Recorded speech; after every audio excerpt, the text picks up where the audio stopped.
먼저 정말 액수가 어마어마한 의료 사기 사건부터 얘기를 해야 할 것 같아요. 전국적인 단속이 있었는데 애리조나에서도 여러 명이 기소됐고요. 특히 8억자라 알리라는 사람, 이 사람 혐의 액수가 무려 6억 5천만 달러라고요. 우리 돈으로 하면 거의 8천억 원이 넘는 엄청난데요. 네, 그 액수도 놀라운데요. 개인적으로 챙긴 돈만 해도 2,450만 달러라고 하니까 오, 정말 대담한 범죄죠. 와, 더 심각한 건요. 이 금액이 애리조나 주정부 메디케이드 기관 있잖아요. AHCCS. 거기 전체 사기 추정액의 거의 22%에 달할 수도 있다는 거예요. 22%나요? 네. 그리고 또 안타까운 건 아메리칸 인디안 건강보험 가입자들을 좀 집중적으로 노렸다는 점입니다. 그러니까 이게 시스템의 허점도 보여주고 동시에 특정 취약계층을 노린 범죄가 얼마나 심각한지도 보여주는 거죠.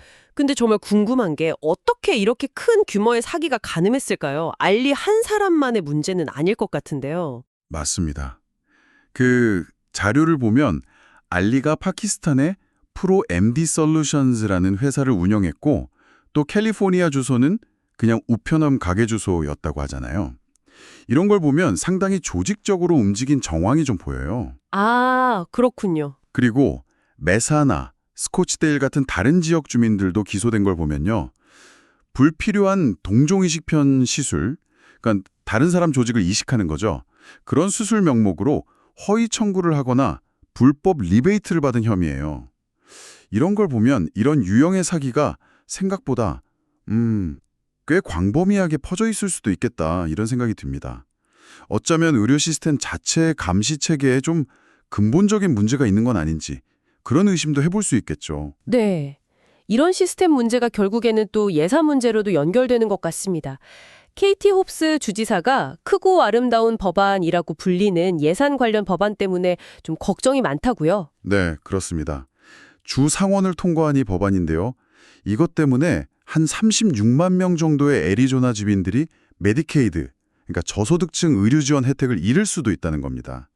특히 재정적으로 좀 어려운 농촌 지역 병원들은 운영의 타격이 클 수밖에 없고요. 36만 명이요? 정말 많은 숫자네요. 구체적으로 어떤 내용이길래 그런가요? 그 메디케이드 말고도요. 푸드 스탬프, 그러니까 스냅이라고 하죠. 저소득층 식비 지원 프로그램. 그것도 그렇고 청정에너지 투자 예산 같은 것들이 삭감되는 내용이에요. 반면에 국경보안 예산은 늘리고요. 아, 그러니까 복지 관련 예산은 줄이고 국경 보안 예산은 늘리고 이런 구조군요. 주지사는 이걸 어떻게 비판하고 있나요? 홉스 지사는 이 법안이 결국에는 부유층한테 세금 깎아주고 평범한 사람들 기본적인 의료 혜택이나 식비 지원을 빼앗는 거라고 비판하고 있습니다. 물론 저희가 어떤 특정 정치적 입장을 지지하는 건 아니고요. 당신이 제공한 자료에 나온 주지사의 우려와 법안 내용을 객관적으로 전달해 드리는 겁니다. 이런 정책 결정이 앞으로 주민들 삶에 어떤 영향을 줄지는 좀 신중하게 지켜봐야겠죠. 네, 맞습니다. 정책 결정도 중요하지만 당장 주민들이 겪는 어려움도 있네요. 피닉스 지역은 대기질이 너무 안 좋아서 호흡기 질환자들이 힘들고 심지어 공항에서는 비행기가 52편이나 운항에 차질이 있었다고요. 네, 대기오염 이게 눈에 잘 안 보이니까 간과하기 쉬운데요. 건강에는 정말 직접적인 위협이 됩니다. 특히 천식 환자나 어르신들한테는 더 위험할 수 있죠. 그렇죠. 곧 독립기념일이라 불꽃놀이도 할 텐데 더 나빠질까 봐 걱정하는 목소리도 있고요. 네, 그런 우려도 충분히 나올 수 있습니다. 이런 환경 문제가 비행기 운항 같은 일상생활까지 영향을 준다는 점도 좀 주목할 부분이고요. 아, 그리고 또 안타까운 소식이 있었는데 템피에서는 로드레이즈라고 하죠. 도로 위에서 분노를 참지 못하고 총격 사건이 발생해서 한 분이 돌아가셨다고 합니다. 아, 정말 안타깝네요. 네, 순간적인 감정 조절 실패가 이렇게 끔찍한 결과를 낳을 수 있다는 걸 보여주는 그런 사례인 것 같습니다. 네, 참 걱정스러운 소식들이 많은데요. 그래도 마지막으로 좀 가슴 따뜻해지는 이야기도 하나 있었습니다. 마리토파 카운티에서 길을 잃었던 5살 자폐 아동 제이든이라고 하는데요.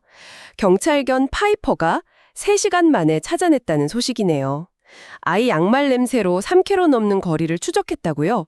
정말 대단합니다. 네, 정말 대단하죠. 특히 애리조나 날씨가 덥잖아요. 더우면 냄새가 금방 사라지는데 그런 어려움 속에서도 이 경찰견의 놀라운 능력, 또 신속한 대응 덕분에 아이를 무사히 찾을 수 있었던 거죠. 네, 정말 다행입니다. 이런 이야기를 들으면 그래도 좀 공동체의 힘이나 희망 같은 걸 느끼게 되는 것 같습니다. 네.